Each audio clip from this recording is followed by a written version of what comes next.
નમો અરિહંતાણમ નમો સિદ્ધાણમ નમો આયર્યાણમ નમો ઉવજ્જાયાણમ નમો લોએ સર્વસાહૂણમ. 10 લક્ષણ મહાપર્વના અંતર્ગત આપણો સ્વાધ્યાય ચાલી રહ્યો છે. તેની અંદર આજે ઉત્તમ આંકિંચન્ય ધર્મ ઉપર આપણો સ્વાધ્યાય ચાલશે. બહુ સુંદર અને અદ્ભુત ધર્મ છે આ ઉત્તમ આંકિંચન ધર્મ. એટલે શું? એટલે નહીં, કિંચન એટલે કંઈ પણ. આ જ્ઞાનાનંદ સ્વભાવી ભગવાન આત્મા અંદરમાં જે બિરાજમાન છે, તો કહે છે કે તેને છોડીને જગતની જે પણ કોઈ ચીજ છે, તો કહે છે કે તે મારું નથી એવું જે શ્રદ્ધાન થવું, એવું જે જ્ઞાન થવું અને એ રીતે આચરણ કરવું, તેને અહીંયા આગળ પરમાર્થથી આંકિંચન ધર્મ કહેવામાં આવે છે.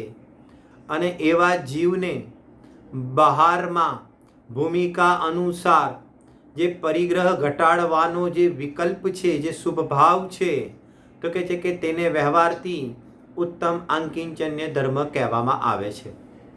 બહુ સમજવા જેવી વાત એ છે કે આ પરિગ્રહના ત્યાગની ચર્ચા 10 ધર્મની અંદર કે છે કે લોભ કસાયના અભાવમાં પણ તેની ચર્ચા જોવામાં આવે છે, ઉત્તમ શૌચ ધર્મમાં. અને એ જ ચર્ચા ફરીથી અહીંયા આગળ એવા જ પ્રકારની ઉત્તમ આંકિંચન્ય ધર્મની અંદર પણ જોવામાં આવે છે. આવી રીતે કેમ? કારણ કે આની બહુ મહત્વતા છે. લોભ કસાયને જીતવું એની અંદર ભગીરથ પુરુષાર્થ માંગે છે. આગળ પણ વાત કરી હતી, જીવ બધી કસાયને તો જીતી લે છે, પણ લોભને સહજતાથી વશ થઈ જાય છે અને સંસારની કમાણી કરે છે. અહીંયા આગળ આપણે જોઈએ સમયસાર ગ્રંથાદિરાજની અંદર પણ બહુ સુંદર ગાથા આવે છે. 38 નંબરની ગાથા. હું એક શુદ્ધ સદા અરૂપી જ્ઞાન દર્શનમય અરે, કંઈ અન્ય તે મારું નથી પરમાણુ માત્ર નથી અરે. આજે બીજી લીટી બતાવી, કંઈ અન્ય તે મારું નથી. આ ચૈતન્ય સ્વભાવને છોડીને બીજું કંઈ પણ મારું નથી. એ કહે છે કે એવો જે જ્ઞાનમાં યથાર્થ નિર્ણય અને આચરણ થાય છે, તેને જ અહીંયા આગળ ઉત્તમ આંકિંચન્ય ધર્મ કહેવામાં આવે છે. આપણે એને થોડું વિસ્તારથી જોઈએ કે પરિગ્રહ 24 પ્રકારના કયા છે. એની અંદર 10 પ્રકારના બહિરંગ પરિગ્રહની ચર્ચા આવે છે. ક્ષેત્ર, મકાન, દાસ, દાસી, સોનું, ચાંદી ઇત્યાદિ વગેરે બહારના બધા પદાર્થો. અને અહીંયા આગળ અંતરંગ 14 પ્રકારના પરિગ્રહની ચર્ચા જીનાગમમાં પ્રસિદ્ધ છે. મિથ્યાત્વ, ક્રોધ, માન, માયા, લોભ, હાસ્ય, રતિ, અરતિ, શોક, ભય, જુગુપ્સા, સ્ત્રીવેદ, પુરુષવેદ, નપુસકવેદ ઇત્યાદિ વગેરે કસાયો, એ બધી અંતરંગ પરિગ્રહ છે. અને બહારના પદાર્થો છે તેને બહિરંગ પરિગ્રહ કહેવામાં આવે છે. ખરેખર પરિગ્રહ શું છે? કે પરિગ્રહ એટલે ગાંઠ. એની પરિભાષા બતાવવામાં આવી છે મૂર્છા પરિગ્રહો. એટલે કે પર પદાર્થની અંદર અથવા તો આ કસાય ભાવોની અંદર જે મમત્વ રૂપ પરિણામ જોવામાં આવે છે, તેને જ અહીંયા આગળ મમત્વ ભાવને જ પરિગ્રહ કહેવામાં આવે છે. હકીકતમાં પરમાર્થથી તો પરિગ્રહ પોતાનો જે આ મિથ્યાત્વ અને કસાય ભાવ છે તે જ પરિગ્રહ છે. હકીકતમાં જીવ તો તેનાથી બંધાયો છે. બહારના પદાર્થો તો છૂટા જ છે. એ તો પોતે ખરેખર આ અસમાન જાતિ દ્રવ્યથી પણ ભિન્ન પદાર્થો છે. આ પોતે સ્વયં શરીર પણ આત્માથી ભિન્ન પદાર્થ છે.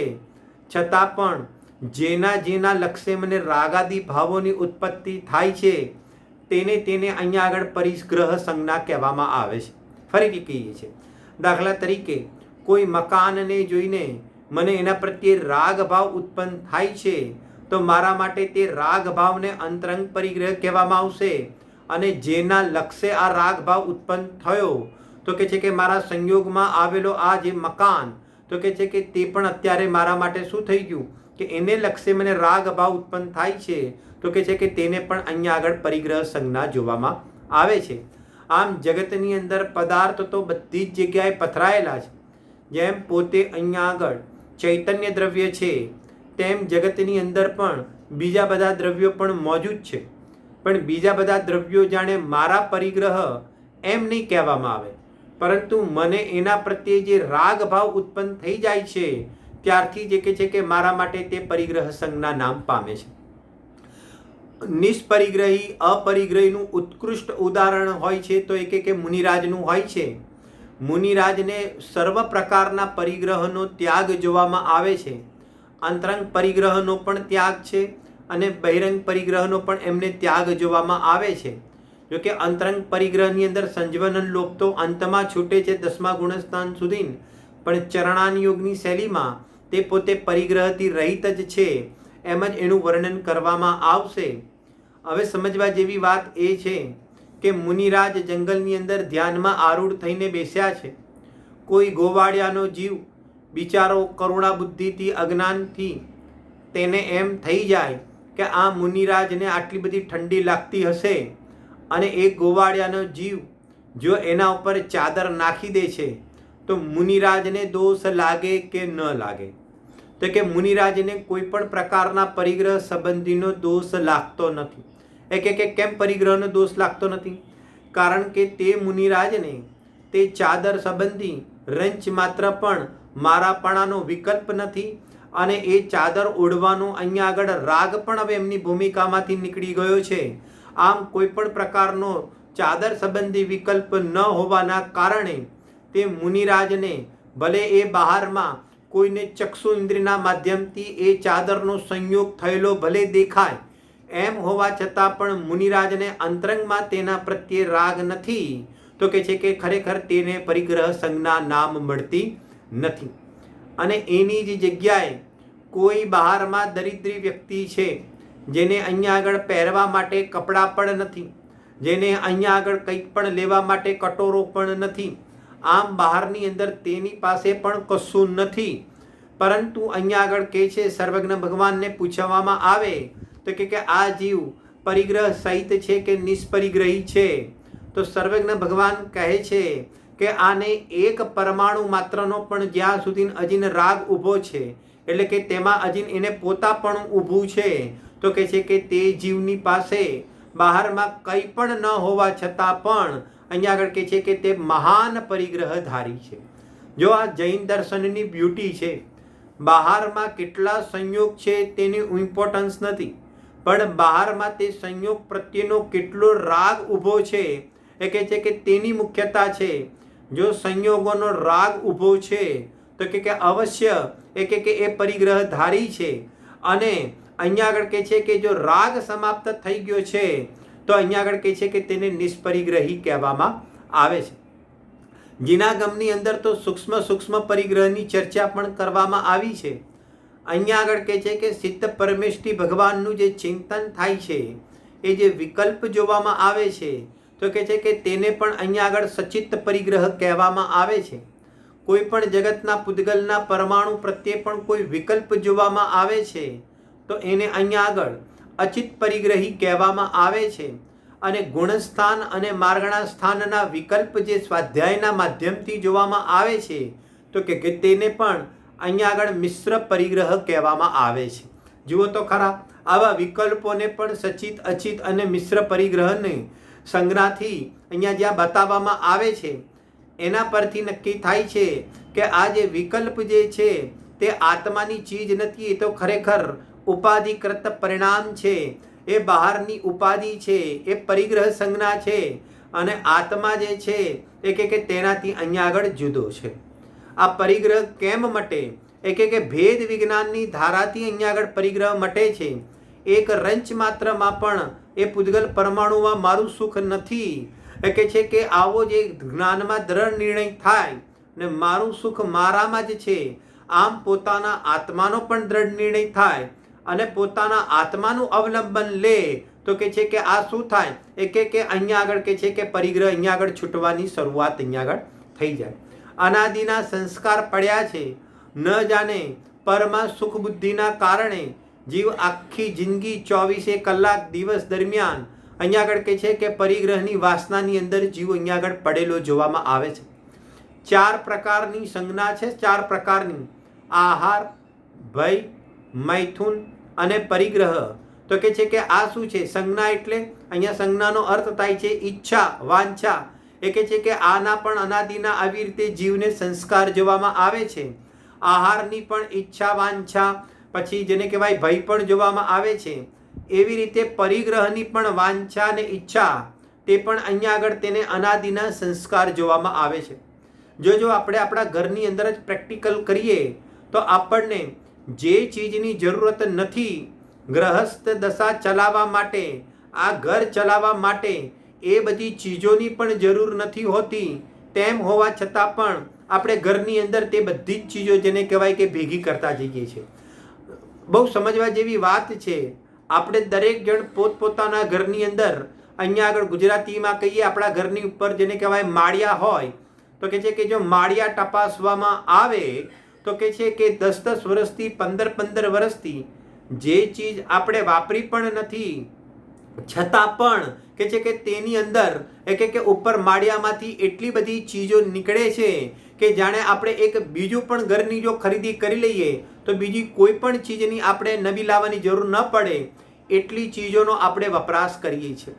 આપણે એ વખતે ભૂલી જઈએ છીએ કે જેટલો પરિગ્રહ આવી રીતે બહારમાં એકઠો કરીએ છીએ તો કે તેનાથી આપણને અહીંયા આગળ હિંસાનો પણ દોષ લાગે છે.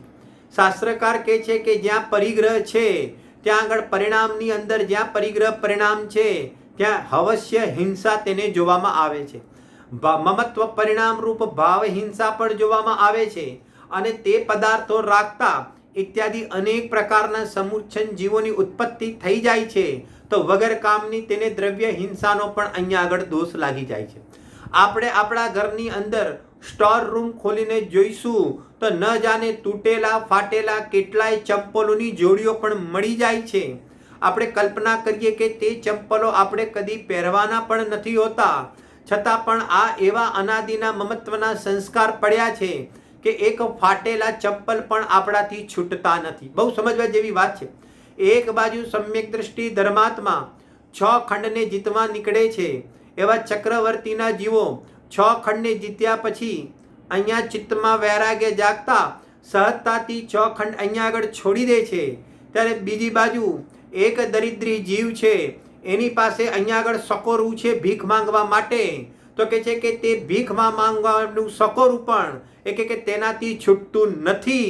એટલા બધા મમત્વના પરિણામ અહીંયા આગળ તે જીવને અહીંયા જેવા એને ગાઢ પડ્યા છે એવા જ ગાઢ પરિણામ કે છે કે આપણી પરિણતિની અંદર પણ અજ્ઞાનતાને કારણે જોવામાં આવે છે. તમે કબાટો ખોલશો તો ન જાણે કેટલીય સાડીઓ 15-15 વર્ષથી વાપરી નથી, કેટલાય અહીંયા આગળ જેને કહેવાય કે પેન્ટ શર્ટ વાપર્યા નથી, પરંતુ કે છે કે બધાનું પાપ આપણા માથે ચાલુ છે.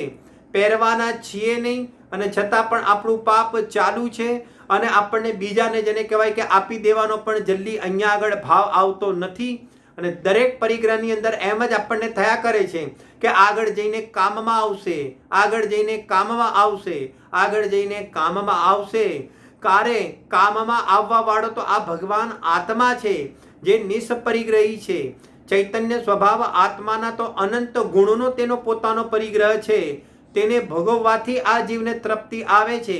પણ આ બહારના જેટલા પણ સંયોગો જે તું એમ કે છે કે કામમાં આવશે, કામમાં આવશે એમ કરીને જે રાખવાની તારામાં જે મમતા પડી છે એને લઈને તું નવા કેટલા બધા પાપનો બંધ કરે છે. અને એવા પાપના ઉદયમાં બહારમાં પણ એવું આગળ જતા જોવામાં આવશે કે સંયોગના રૂપમાં પણ તારી પાસે એ બધી ચીજો તારી જરૂરત હશે છતાં પણ કે છે કે તે બધી ચીજોનો તને અહીંયા આગળ જેને કહેવાય કે તેની પ્રાપ્તિ નહીં થાય. બહુ સમજવા જેવી વાત એ છે. આમ અહીંયા આગળ જ્યારે એક ચીજ છોડતા પણ આટલું આકરું લાગે છે તો અહીંયા આગળ મરણ પથારીનો જ્યારે અંત સમય હશે તો આ બધી ચીજની કેટલી બધી તારી મમતા પડી હશે અને આ બધું છોડીને જવાનું હશે. એ વખતે આટલી મમતામાં તને કેટલું બધું અહીંયા આગળ દુઃખ થશે કે તને જરા પણ અહીંયા આગળ વિચાર અને વિવેક છે નહીં. અને આખી જિંદગી આ પરિગ્રહ ભેગું કરવામાં પોતાના માટે યા તો પોતાના જેને કહેવાય કે પેઢી માટે આવી રીતે પરિગ્રહ ભેગા કરવામાં દિવસ રાત તેના વ્યસનની અંદર લાગી જાય છે.